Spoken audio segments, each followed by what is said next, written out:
Oke, halo semuanya, welcome back to my YouTube channel. Jadi di video kali ini aku mau share kepada kalian essential formula atau formula esensial yang sering dipakai di Microsoft Excel.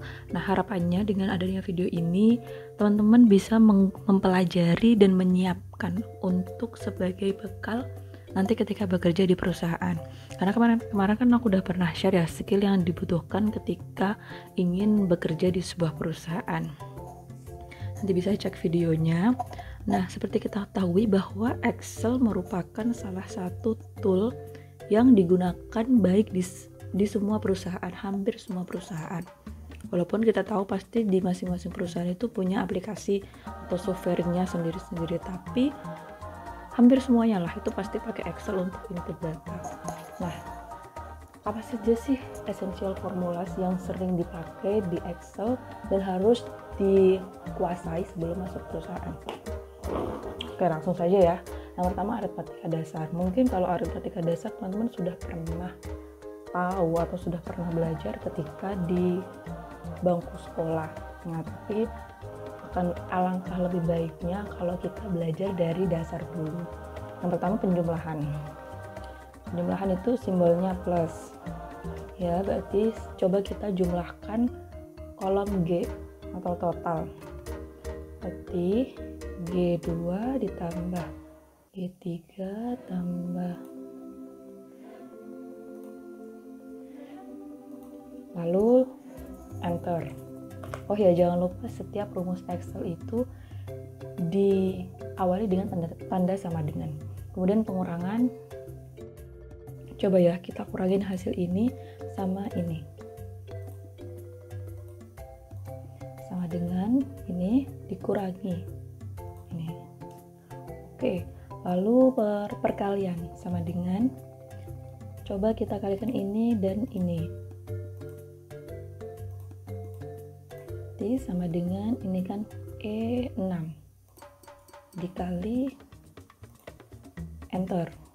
Lalu pembagian, misal kita bagi ini dibagi ini ya, sama kayak tadi, sama dengan ini dibagi ini. Oke, untuk persen ini kan sama dengan per 100. Jadi misal 0,5 itu berapa persen? Nah, tinggal kita bikin berarti 50%. Misal lagi 0,7, ini kan harusnya 70%. Kalau seperti ini aja kan 0,7, kita klik aja yang di sini persen, jadi 70%, dan seterusnya. Untuk pangkat sendiri itu maksudnya adalah ya pangkat. Misal 2 pangkat 3 itu kan 8, jadi sama dengan 2 pangkat 3 8, kayak gitu. Lanjut ke rumus dasar berikutnya. Misal kita jumlahkan total ini semua, berarti sama dengan sum number titik koma number. Ini maksudnya kalau cuma ada 2, misal G2 titik koma G3 kurung tutup. Nah, kalian bisa lihat di sini sama kan. Kalau misal kita pengen menjumlahkan semua yang ada di kolom ini, caranya sama dengan sum, kita tarik dari sini ke bawah kurung tutup. Oke, kita coba buktikan caranya. Dari ini kita bolak sampai ke sini. Nah, ini kelihatan. Kemudian average atau rata-rata sama dengan average sama range-nya dari sini sampai ke sini. Oke. Kemudian kita mau mencari nilai maksimal dari ini. Sama dengan max sama range-nya juga kurung tutup. Jawabannya 99. Untuk nilai minimum dari total ini harusnya kan 167. Jadi caranya sama dengan min range-nya. Enter. Oke. Lanjut lagi. Selanjutnya kita belajar lower, upper, dan proper. Ini maksudnya adalah ketika kalian dihadapkan dengan teks, di mana teks tersebut seperti ini terdiri dari huruf kapital, huruf kecil, dan huruf kapital seperti ini. Kita pengen membuat teks itu menjadi huruf kecil semua. Jadi lower adalah untuk membuat teks itu menjadi huruf kecil semua. Jadi sama dengan lower kurung buka teksnya di sel B2 kurung tutup enter. Kecil semua kan. Lalu upper kurung tutup enter. Kapital semua. Proper adalah untuk mengubah huruf awal per kata menjadi kapital, sama dengan proper kurung buka. Kita lihat huruf awal per katanya sudah menjadi huruf kapital. Lanjut lagi, kita belajar tentang count, counta, count if, len, dan concatenate. Count adalah untuk menghitung jumlah data dalam satu kolom atau satu baris juga bisa. Kita biasanya pakainya kolom.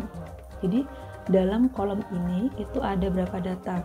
1, 2, 3, 4, 5, 6, 8, 9, 10 ya. Jadi untuk count ini sendiri itu khusus angka. Misal sama dengan count, kita pakai yang kolom total G2 sampai G11. Oke, kurung tutup 10. Untuk counta dipakai untuk angka dan huruf. Misal kita coba dulu di kolom G ini, sama dengan counta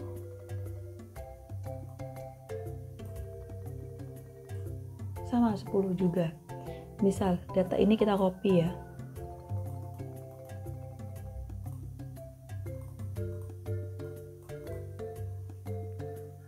lalu kita ganti di sini menjadi XXX. Untuk count nanti sama dengan count, karena dia cuma bisa angka, dia nggak bisa mengenali si XX, jadi hasilnya adalah 9. Untuk counta, karena dia bisa angka dan huruf, counta hasilnya akan gitu, jelas ya. Untuk count if itu untuk mencari data tertentu dalam satu range data. Misal kita mau nyari pen di antara data-data item ini. Ini ya, sama dengan count if range-nya titik koma. Untuk titik koma ini disesuaikan sama komputer kalian. Biasanya ada yang pakai titik koma, ada yang pakai koma. Lalu kriterianya apa?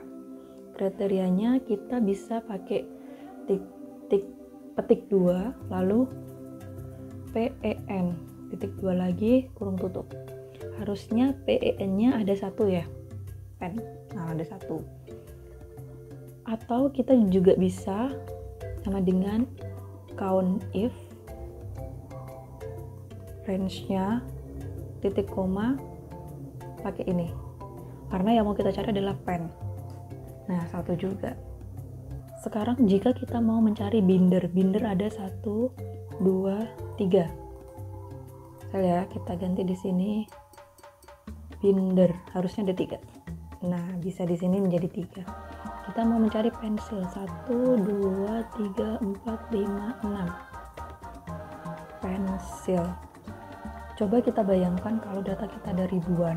Nah, cara seperti ini akan lebih memudahkan. Kemudian untuk len ini untuk mencari jumlah karakter dalam satu sel. Misal kita mau mencari karakter dalam kata pen, ada 1, 2, 3, yaitu P, E, dan N. Sama dengan len, kita pakai huruf kapital aja, len kurung buka pen. Nah, 3. Misal kita juga mau mencari pensil, PENCIL, jadi 6 ya, sama dengan len kurung buka pensil. Nah seperti itulah. Selanjutnya kita akan belajar konkatenat. Konkatenat ini untuk menggabungkan dua kata atau lebih dari kolom yang berbeda. Misal, kita mau menggabungkan grill dan pen dalam satu kalimat atau dalam satu kolom. Jadi caranya sama dengan konkatenate kurung buka grill teks 1 titik koma teks 2 kurung tutup. Akan seperti ini. Nah, ini kan agak lucu ya kalau nggak ada spasinya. Nah, kita mau membuat ada spasinya. Jadi sama dengan di bawahnya aja, sama dengan konkatenate grill titik koma. Jangan lupa sesuaikan dengan komputer kalian, kalau koma ya koma.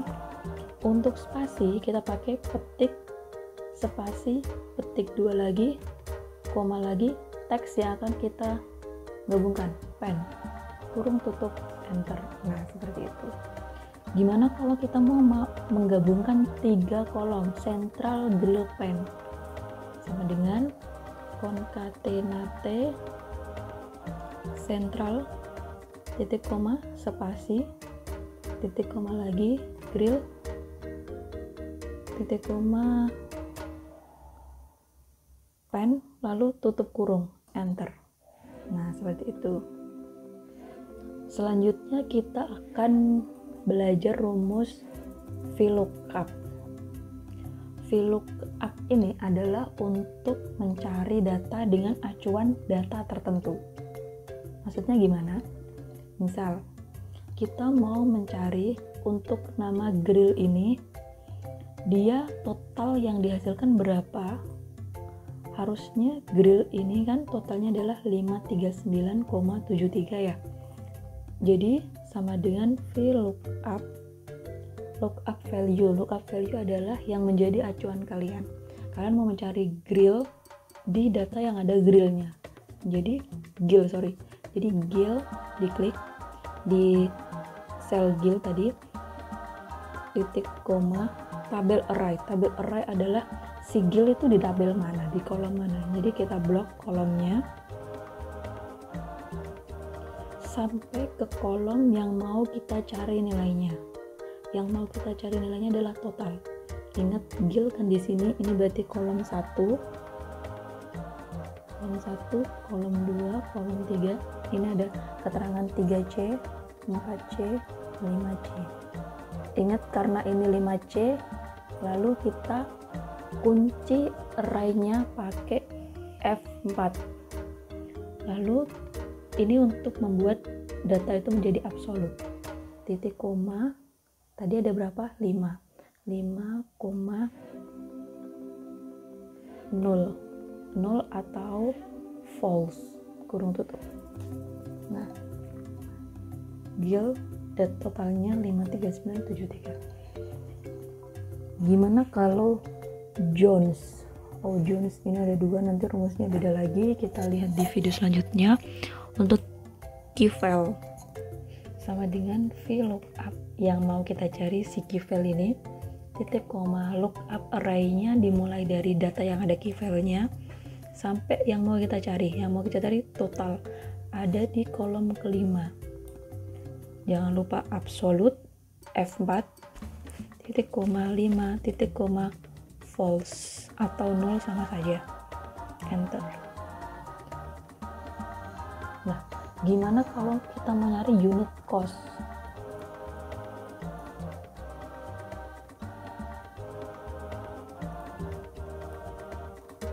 Oke, unit cost untuk grill berarti sama dengan VLOOKUP sama grill, lalu ini tadi unit cost ada di kolom keempat, absolute titik koma 4 koma false, kurung tutup, enter. Rumusnya bisa kita copy untuk kasus GIVAL. GIVAL juga ada di ini ya, GIVAL gitu, gampang kan? Selanjutnya ke rumus yang terakhir, yaitu if statement. if statement ini aku udah yakin banget kita semua udah belajar waktu di bangku sekolah, tapi untuk merefresh, misal nih untuk di kolom units kita mau ngasih keterangan nilai-nilai units yang lebih dari atau sama dengan 75 true, kurang dari 75 false. Misal sama dengan if, kita pakai huruf kapital aja, sama dengan if kurang buka. Logical testnya adalah selnya E2. Jika E2 lebih dari sama dengan 75, maka titik koma, maka pakai petik true, titik koma. Kalau enggak, value if false. Kalau enggak, false. Oh ya, kurung tutup. Kita bisa copy ke bawah. Coba kita lihat. Nilai yang lebih dari sama dengan 75 adalah 95, 75, 90. Jadi kalau kita filter yang true, nah ini benar kan? Yang false, ini semua. Gimana kalau kita mau membuat yang nilainya lebih dari sama dengan 75 itu good, yang kurang dari itu bad. Jadi kita ganti aja sama dengan if nilai units yang lebih dari sama dengan 75 value if true, itu kan harusnya good, jadi good. Kalau kurang dari 75 value if false nya berarti bad. Jadi ini logikanya adalah kalau nilai ini lebih dari sama dengan 75 harus good, kalau kurang dari 75 harus bad. Kita lihat, kita enter, kita pakai ini aja sampai keluar plus hitam, double klik. Nah kita lihat yang good adalah yang lebih dari sama dengan 75, biasanya bad. Seperti itu. Semoga video singkat ini bermanfaat buat teman-teman. Jangan lupa selalu dipraktekkan. Aku juga punya data bagus, ini bisa dipakai untuk media latihan. Nanti aku share linknya di description box. Jadi tetap keep watching video aku biar nggak ketinggalan tutorial-tutorial Excel, supaya nanti ketika kalian masuk ke dunia kerja kalian tidak kaget lagi dengan data yang super banyak, bahkan ribuan. So jangan lupa like, subscribe, and see you